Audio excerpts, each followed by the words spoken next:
The rain wouldn't stop.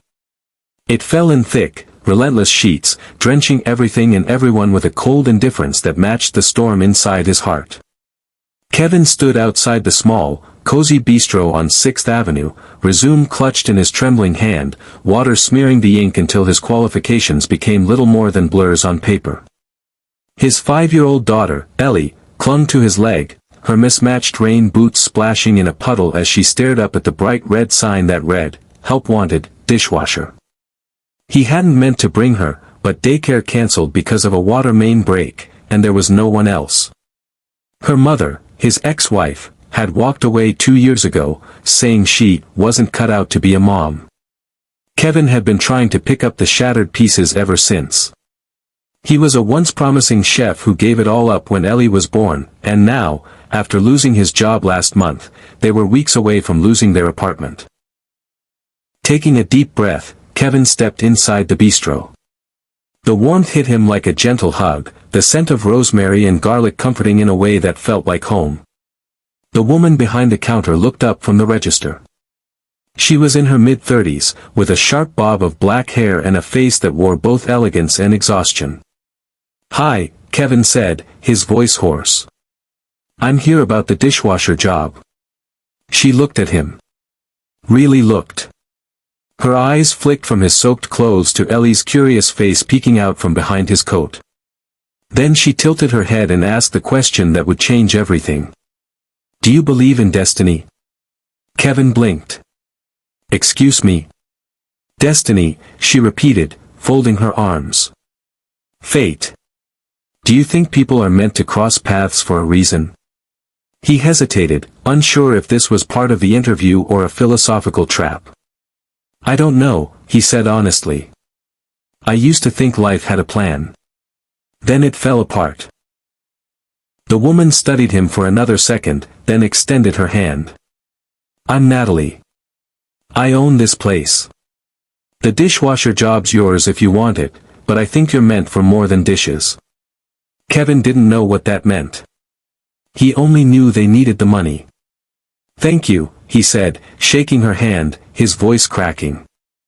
"You have no idea what this means." The job was hard. The hours were long.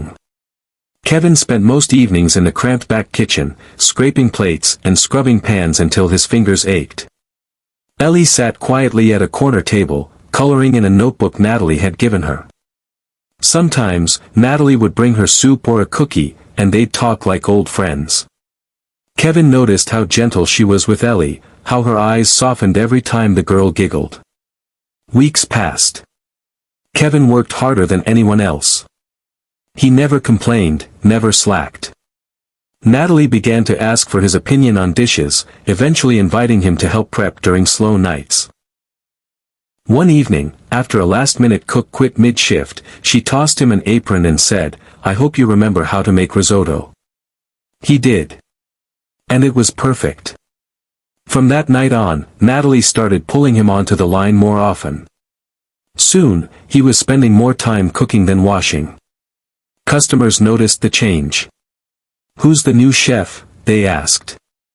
"That stew tasted like something my grandmother used to make." Natalie didn't miss a beat. Just someone who believes in second chances. Still, Kevin struggled outside work. The bills kept piling up. Ellie needed shoes. Rent was overdue. He tried not to let it show, but one night, after closing, Natalie found him sitting in the walk-in fridge, head in his hands, shoulders shaking silently. Without a word, she sat beside him and placed a small envelope in his lap.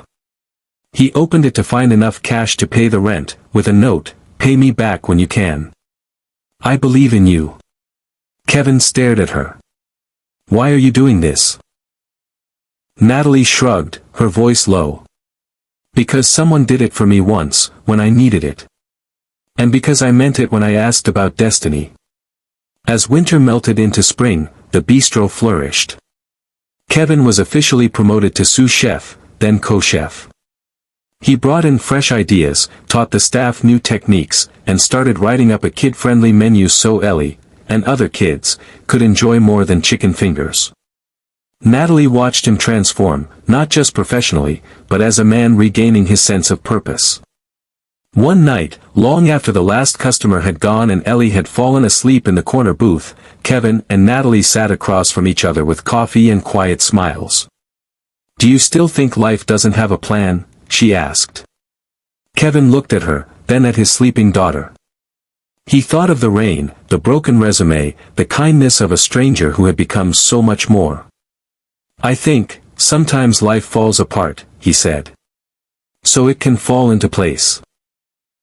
Natalie nodded, her eyes glistening. "Then maybe we were meant to meet." They never called it a love story, but it became one. Not the kind built on whirlwind romance, but on shared struggle, mutual respect, and tiny moments of grace. Kevin never forgot the day he walked in asking for a dishwasher job, and Natalie never forgot the look in his eyes when she asked him about destiny. In the end, the story wasn't about a job. It was about belief in people, in second chances, in the mysterious, beautiful way life sometimes leads you exactly where you need to be, just when you've almost given up hope. And maybe that's the message to hold on to, no matter how far you've fallen, or how dark it seems. One conversation, one open door, one act of kindness, can change everything.